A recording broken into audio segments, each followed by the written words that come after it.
Aquí estamos, de ayer a hoy en Córdoba Internacional Televisión. Un auténtico placer, señoras y señores, estar en su hogar, bueno, donde estén ahora mismo, visionando este programa que es una historia en el ayer que podemos más o menos sumar cuando llegamos al hoy, y el hoy se nos plantea también como parte del futuro. Y entenderán enseguida por qué quiero decir esto.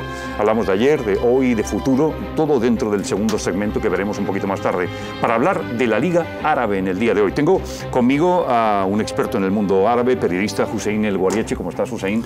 Muy bien, gracias por aceptar la invitación y estar conmigo aquí en el programa. Antes de ver el vídeo del ayer, yo te insto, por favor, Hussein, a que me hables un titular, que me digas un titular de lo que es la Liga Árabe, fundada en 1945, y lo primero que te venga a la cabeza, sin tener en cuenta el vídeo que vamos a ver, ¿qué es lo primero que me tienes que decir? Si quieres, a modo de titular, te puedo decir que la Liga Árabe, un sueño convertido en una pesadilla. Bueno, no puede ser mejor titular para empezar la historia, porque lo acaba de decir Hussein El Guariachi. Hussein, te pido por favor que veas el vídeo del ayer. Vamos a situarnos en el plano pretérito y luego entramos en la actualidad, ¿te parece? De acuerdo. Vamos a verlo.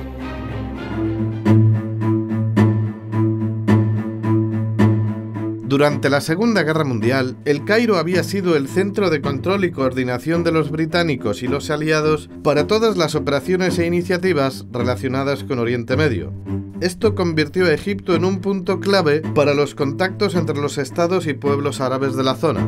Además, la guerra contribuyó notablemente a unir a los pueblos y estados árabes, lo que creó el caldo de cultivo ideal para que, auspiciado por los británicos y bajo la égida de la familia Hashemí, surgiera un primer embrión de la Liga Árabe, que fue un intento de unión entre la Gran Siria e Irak, concediendo una amplia autonomía a judíos de Palestina y maronitas del Líbano. Sin embargo, el rey del Hiyaz se opuso, ya que daría una gran preponderancia a sus históricos enemigos, los hashemíes, y Egipto porque le alejaba de llevar la iniciativa. Mientras que los judíos de Palestina y los libaneses cristianos se opusieron mayoritariamente. En 1944 y 45 se sucedieron las conferencias de Alejandría y El Cairo, y se creó, en este último año, la Liga de los Estados Árabes, con sede en El Cairo, que integraba a 7 países: Egipto, Siria, Líbano, Jordania, Arabia Saudí y Yemen del Norte. Sus objetivos fundacionales eran fortalecer las relaciones entre los Estados miembros, coordinar sus políticas para salvaguardar su soberanía, estrechar la cooperación en materia económica y establecer el compromiso de no recurrir a la fuerza entre los Estados miembros.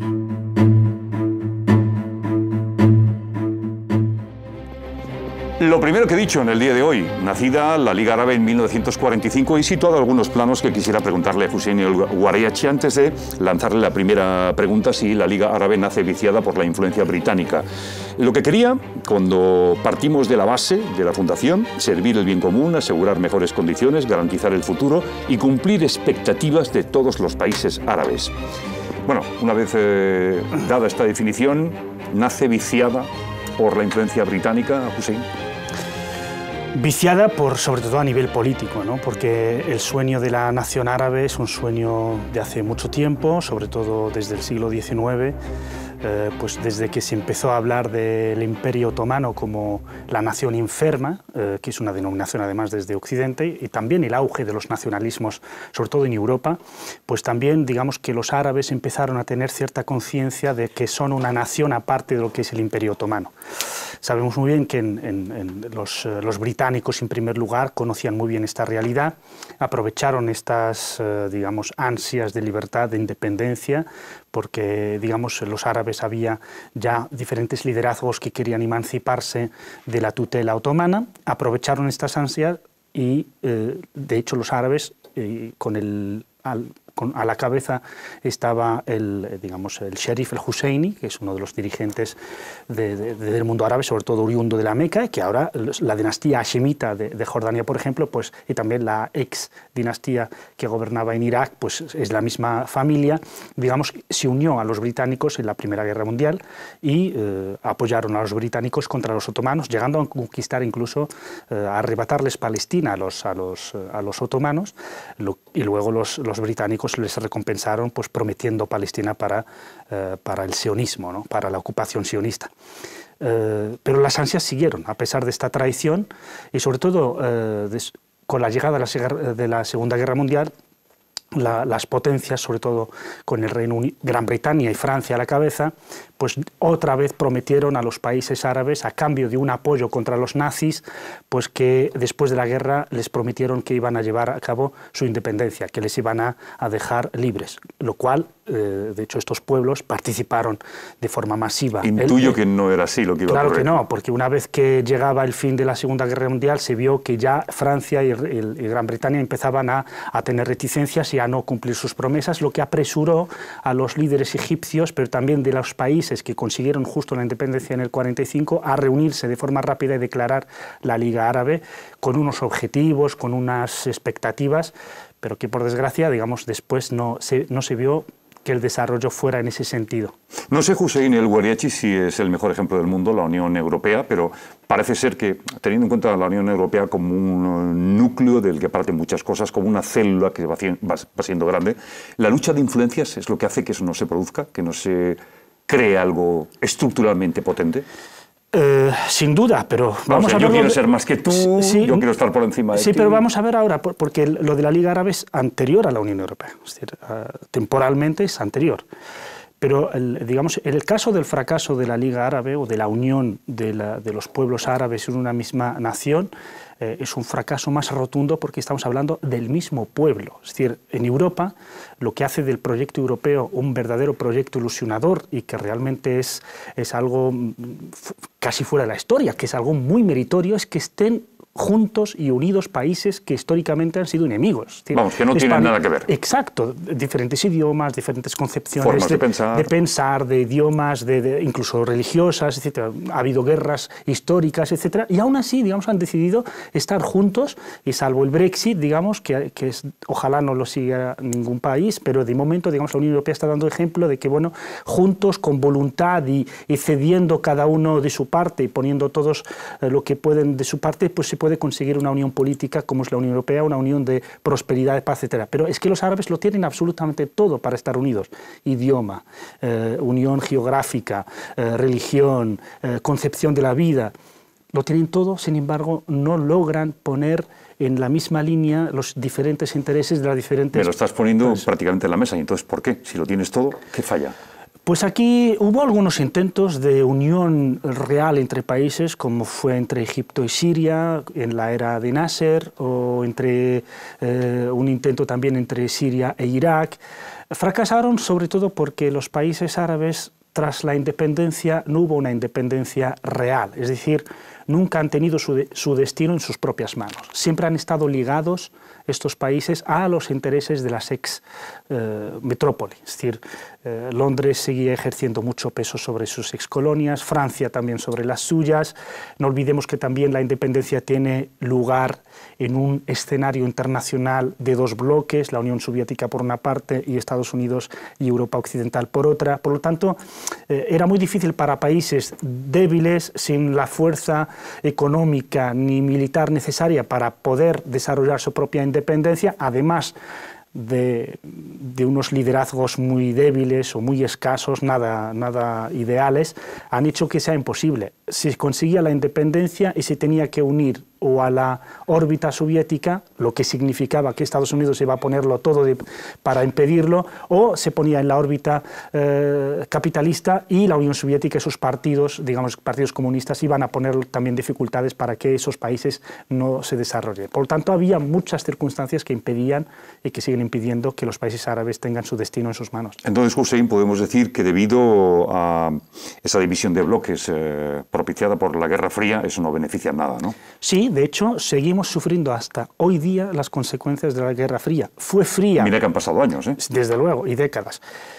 Fue fría, como suelen decir algunos y muy acertadamente, fue fría para Estados Unidos, fría para Rusia, pero para el resto del mundo, sobre todo para el tercer mundo, fue muy caliente la Guerra Fría. Hubo millones de muertos. Hubo guerras, hubo crisis económicas, hubo hambrunas, hubo, por ejemplo, en el caso de la Liga Árabe, las dos grandes potencias, o tres, que podían, digamos, llevar a cabo esta unión y que fuera eficaz, teníamos a Arabia Saudí por un lado y teníamos a Egipto por otro, teníamos a Irak y Siria por otro.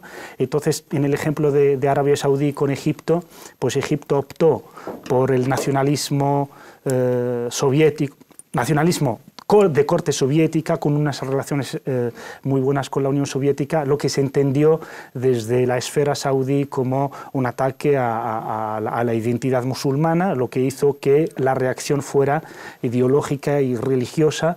Por lo tanto, dividió al mundo árabe en dos, en un bloque prosoviético que declaraba pues, la sociedad conservadora como algo arcaico que había que luchar contra él, y los otros pues una reacción en contra de que estos eran ateos, eran comunistas, que eran una amenaza para las libertades y para la religión, etc. Eso impidió que hubiera esa unión necesaria, sobre todo entre las grandes potencias, porque hay países pequeños, que son muchos, porque la Liga Árabe cuenta con 22 países, hasta 1993 fue las Islas Comores, las últimas en unirse como país a la Liga Árabe. Hay pequeños países que o están en la órbita saudí o en la órbita iraquí en su momento, en la época de Saddam Hussein, o en la órbita egipcia. Pero actualmente, por ejemplo, se ha visto acentuada esta división, en tanto que no hay dos bloques, sino que ya hay varios. Se puede decir que el avance del tiempo, la historia, está llevando no a un replanteamiento de la Liga Árabe como para más unión, sino todavía más división, y casi se puede decir que cada país tiene su propio norte. Me lo vuelves a colocar en la mesa, aprovecho la jugada tal y como me la pones. ¿El único elemento para la Liga Árabe unificador sería Palestina? Eso lo fue hasta un tiempo, es decir, cuando hablamos de esta división... el discurso de Palestina ya no está presente. Hubo un tiempo en el que realmente hubo una unanimidad entre saudíes, egipcios, iraquíes, marroquíes, es decir, diferentes capitales con mucho peso cultural, con mucho peso político en el mundo árabe, en donde el elemento vertebrador de la Unión Árabe, donde realmente había unanimidad en sus comunicados, en su política, etcétera, fue el tema de Palestina. El resto, pues había rencillas, había traiciones entre los líderes, etcétera, pero digamos que el tema de Palestina fue de unanimidad entre los países árabes. ¿Qué pasó? Pues que la mayor potencia árabe, Egipto, en 1978, de forma unilateral, llega a unos acuerdos con el enemigo, es decir, con Israel, y deja de lado, digamos, a sus socios y países hermanos. Por tanto, la grieta es superior, ¿no? Entonces, la Liga Árabe, que fue, digamos, una iniciativa a nivel político y administrativo egipcia, y por eso siempre tiene un ministro siempre el secretario general de la Liga Árabe es un exministro o ministro de Exteriores egipcio. Es un cargo, pues bueno, que se le ha dado a Egipto pues como mayor potencia, porque menos fue el país... Entre el 79 y 89, que era tunecino, exacto, ¿no? Que fue tunecino. Entonces, ¿y por qué? Porque justamente en el 78 se expulsa al país promotor de la Liga Árabe, que fue Egipto, por esos acuerdos de forma unilateral, violando uno de los artículos fundamentales de la Liga Árabe, que era, digamos, ningún trato con Israel hasta que Palestina quedara libre, lo cual, al no obedecerlo, al llegar Sadat, que por cierto lo pagó con su propia vida, al llegar Sadat a esos acuerdos de Camp David del 78, se expulsó a Egipto. Luego se readmite a Egipto, pero 10 años después. Una década después. Sí. Te voy a pedir, por favor, Hussein, que ya nos centremos en el hoy, y luego al final es verdad que te preguntaré sobre el futuro de lo que vamos a ver en próximos tiempos, que esperamos todos que sea positivo. Siempre hay que ver el vaso medio lleno. Vamos a ver el vídeo del hoy y seguimos hablando, ¿te parece? De acuerdo. Vamos a por él. Apenas fundada la Liga, tuvo que afrontar el reto que supuso la primera guerra árabe-israelí de 1948, con resultados desastrosos para el bando árabe. La Liga Árabe fue fundamental en mantener la unidad de los pueblos árabes en las dos siguientes guerras, también fallidas, en 1967 y 1973. Así, la causa palestina se convirtió en el principal y casi único factor unificador de los estados conformantes de la Liga. Sin embargo, esto cambió a partir de 1978, cuando Egipto, entonces líder destacado, firmó la paz con Israel, lo que le valió su expulsión. Fue sustituido en la cabeza de la organización y sede hasta que en 1979 Egipto recuperó su lugar. Desde entonces, al haber desaparecido la causa palestina, la influencia de la Liga ha quedado reducida, según sus críticos, a la emisión de comunicados y la celebración de reuniones. De hecho, no pudo evitar la Primera Guerra del Golfo en 1991, ni las continuas agresiones del sionismo a los pueblos palestino y libanés, entre otros. En épocas más recientes, la posición de la Liga ante las primaveras árabes ha sido la de llamar a la estabilidad y apenas inmiscuirse en las revoluciones y sus ulteriores procesos. Todo ello ha hecho que una parte importante de la opinión pública árabe considere la Liga una iniciativa más bien fallida a día de hoy. Si esta es la actualidad, el futuro no se presenta especialmente halagüeño, ya que el mundo árabe afronta una guerra con graves implicaciones en Siria, además de una inestabilidad sin precedentes en la mayoría de sus países. ¿Cómo afrontará la Liga Árabe estos desafíos? ¿Qué nuevos retos encontrará en el futuro? Hussein El Guariachi, hablemos de la Guerra del Golfo del 91 y la Liga Árabe. Pues yo creo que sí ha tenido la Liga Árabe algunos momentos críticos y que el elemento de Palestina era prácticamente el único factor vertebrador de la Liga. La Guerra del Golfo ya fue la defunción definitiva de la Liga Árabe porque los mismos países árabes... Comenzaban los problemas serios. Claro, no, porque ya Saddam Hussein, Irak, que es un Estado miembro de la Liga Árabe, invade a otro Estado miembro de la Liga Árabe, que era Kuwait. Por lo tanto, estamos hablando de un conflicto bélico entre dos... Es como si fuera entre dos miembros de la Unión Europea. Es decir, Irak invade Kuwait, la respuesta fue casi unánime del mundo árabe en contra de Irak, y sabemos muy bien que Saddam Hussein, a pesar de su ataque o de su invasión de Kuwait, era uno de los grandes líderes panarabistas, es decir, y el gran defensor en su momento de la causa palestina. Entonces, con esta guerra se mete Estados Unidos de lleno en los países del Golfo, planta grandísimas bases militares. Era la declaración de la disfunción de la Unión Soviética, la declaración del poder absoluto de Estados Unidos, del escenario mundial unipolar, mandando Estados Unidos a solas, y evidentemente con este poderío tan importante de Estados Unidos, pues Israel se hace con la zona, porque tiene el mayor apoyo. Y por eso Bush padre, lo que propone justo después de la invasión de Kuwait y de Irak, de la guerra del 91, lo que hace es proponer un proceso de paz entre israelíes y árabes para contentar a sus dos socios en la zona. Es decir, tenemos a los países del Golfo y a Egipto, incluso la Siria de Hafez al-Assad, digamos, estuvieron en contra de Saddam, apoyaron, digamos, a Estados Unidos y a la coalición internacional contra Saddam Hussein, y a Israel por una parte, pues para llegar a unos acuerdos. Y por eso Siria, a pesar de ser, pues en su momento como enemiga de Estados Unidos, participó en las negociaciones de Madrid, en Oslo, etcétera, porque era como para recompensarle por ese apoyo en la guerra de Irak. ¿Pero qué pasó? Pues que desde entonces Jordania en el 94 y Wadi Araba llega también a un acuerdo similar al de Egipto del 78, llega a un acuerdo y normaliza las relaciones diplomáticas con Israel. Por lo tanto, ya tenemos dos países árabes limítrofes con Israel, pues que son como barrera que aíslan la amenaza árabe de Israel. Por lo tanto, Israel se hacía todavía más fuerte, los árabes se hacían todavía más débiles. Y eso crea una tensión interna en donde hay países que rompen entre sí, por ejemplo, Siria con Jordania, varios países en donde dicen los países que intercambian relaciones con Israel no deberían de estar siquiera en la Liga Árabe, que han traicionado la causa que nos ha unido a todos. Y desde entonces hasta hoy día, en realidad se puede hablar de que perfectamente cada país árabe no tiene en cuenta a sus socios árabes a la hora de desarrollar sus relaciones, sea con Israel, cada uno tira por su cuenta, ¿no? Pero, exacto. Es mejor, me lo estás poniendo también, Hussein, que en el de ayer a hoy te coloco en la mesa otro elemento, la Liga Árabe y las primaveras. Un momento especial este, ¿no? Lo que nos demuestra la Liga Árabe y la Primavera Árabe es que hay una verdadera voluntad y una verdadera identificación de los pueblos árabes entre sí, como que son el mismo pueblo. Y por cierto, para corregir para nuestra audiencia que no lo sepa, cuando decimos el mundo árabe, o la población árabe, no nos referimos a la gente de habla árabe únicamente, sino que es un mundo en donde es conocido como mundo árabe, pero en donde hay varios pueblos, varias naciones. Están los árabes, están los kurdos, están los asirios, están los bereberes, los amazigh, es decir, son varios pueblos, varias etnias, pero que engloban este mundo tan diverso como es el mundo árabe.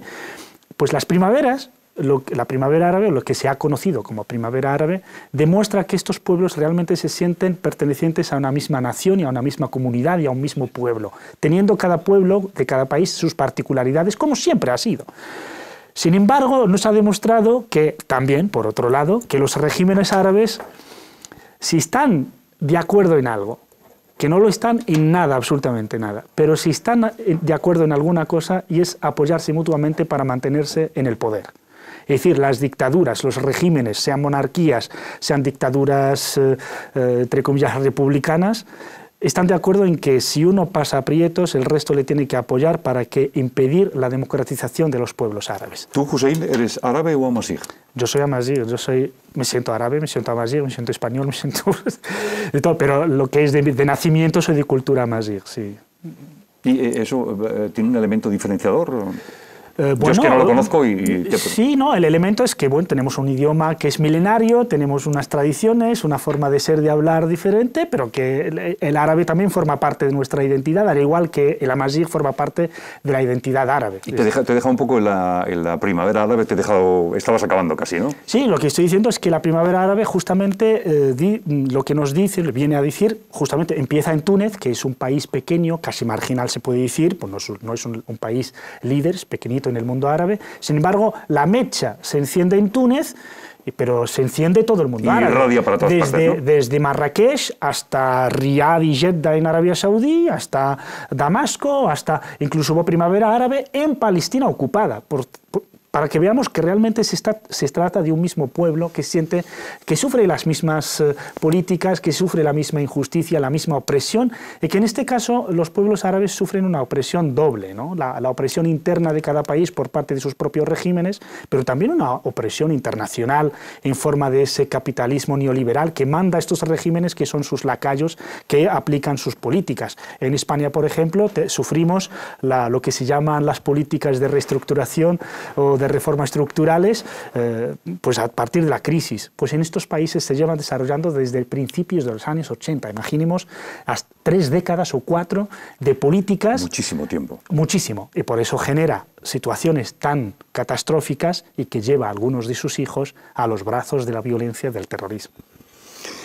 Vamos, creo que es el momento justo para hablar de los desafíos actuales de la Liga Árabe. Deben ser muchos, ¿no, Hussein? Consolidar el qué, buscar qué camino.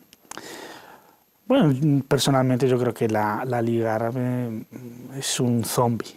Es decir, es un ser muerto, pero que... ¿Me estás hablando de Walking Dead, entonces? Algo así, algo parecido. Pero sí que tengo mucha confianza en los pueblos y en los movimientos sociales que llevan el mismo sueño, las mismas expectativas, pero que evidentemente cualquier unión árabe, cualquier cumplimiento de su perspectiva pasa por la democratización, porque los pueblos recuperen su soberanía, o lo que es lo mismo, cambiar de regímenes para que sean democráticos, representativos y que trabajen por el bienestar de sus sociedades, de sus pueblos, y no en favor de las multinacionales o de los países ex-metrópoli, no a favor de Estados Unidos o de Francia o de Reino Unido o de los lacayos locales. Entonces pasa pero los retos son democratización, desarrollo, evidentemente la amenaza del terrorismo está ahí, que habría también, es una lucha cultural incluso contra la violencia, y bueno, son varios. Lo bueno es que está todo por hacer, y lo malo es que aún hay que hacerlo todo, pero es bueno que unas sociedades y unos ciudadanos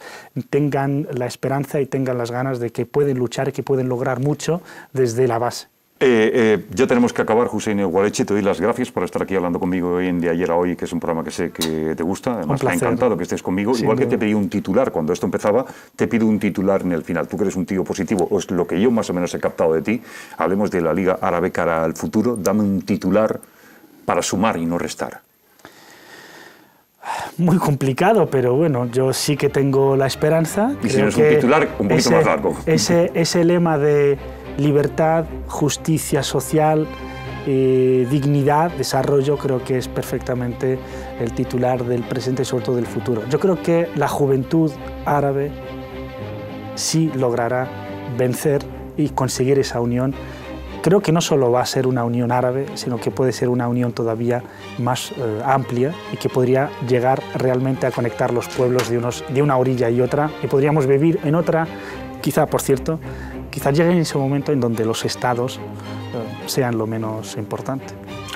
Hussein El Guariachi, gracias, y la juventud, que es un divino tesoro en todos los pueblos del mundo, ojalá sean los encargados de que eso se convierta en algo más de luz en el camino. Gracias por todo, Un Hussein. placer, como siempre. Nos marchamos nosotros de Ayer a Hoy en Córdoba Internacional Televisión. A hablar con una persona que sabe es siempre fantástico, porque al final te enteras de todo, aunque sea un corto y comprimido espacio de tiempo. De Ayer a Hoy, hablando con Hussein El Guariachi de la Liga Árabe. Hasta la próxima edición, que seguro que también es un tema muy interesante y que lo compartiremos con todos ustedes. Hasta la próxima. Muchas gracias.